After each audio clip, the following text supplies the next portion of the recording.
sampaikan juga di awal teman-teman bahwa kita yang patok tim yang sudah ditetapkan administrated price-nya itu cuma 14 bahan pokok penting. Nah tadi disampaikan Yosi, yang selebihnya itu memang akan berlaku mekanisme pasar sempurna seperti kebutuhannya. Dan kami juga sudah di bulan berapa ya Eva ya kemarin ya, November apa Oktober ya, sudah menyurati kabupaten kota agar mereka membuat harga-harga itu di dalam papan pada pasar-pasar.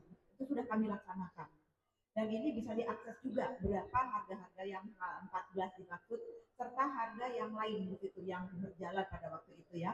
Nah, jadi itu sudah kami lakukan untuk membuat edukasi ke masyarakat supaya aware sebetulnya harga bakok yang sewajarnya adalah harga yang ini, dan ketika harga itu naik memang ada media hotline-nya atau ada yang tetap memantau. Nah, ini dari SP2KP dan itu dia melihat komoditi mana saja yang mulai naik. Nah, itu bisa dilihat di setiap minggu sebetulnya ya. Jadi kita punya sistem yang seperti itu.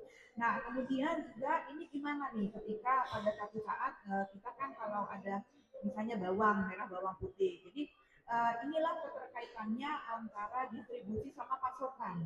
Jadi tidak bisa kita ceritakan yang pasokannya saja tanpa mempertimbangkan distribusi. Pasokan itu juga kita melihat bagaimana kalender tanam tadi ya Pak ya, kalender tanam di provinsi sama di provinsi lain yang sebetulnya oleh Bapak itu sudah diatur begitu. Kalau kita di sini tanamnya bulan sekian, di mereka bulan berapa, untuk komoditi yang tidak bisa kita dapatkan, nah kita bisa beli ke sana. Itulah fungsi distributornya.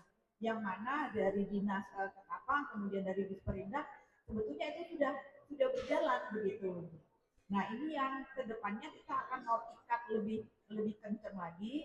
Kemudian di dalam KAD dan di mana setiap KAD itu nanti akan ada petani champion, ya petani champion karena kita harus menjaga komoditi kita yang surplus itu tidak keluar dari Provinsi Sumatera Utara, harus mencukupi dulu DMO, Domestic Obligation Market. Jadi cukup dulu di kita, baru nanti kita bisa lempar keluar.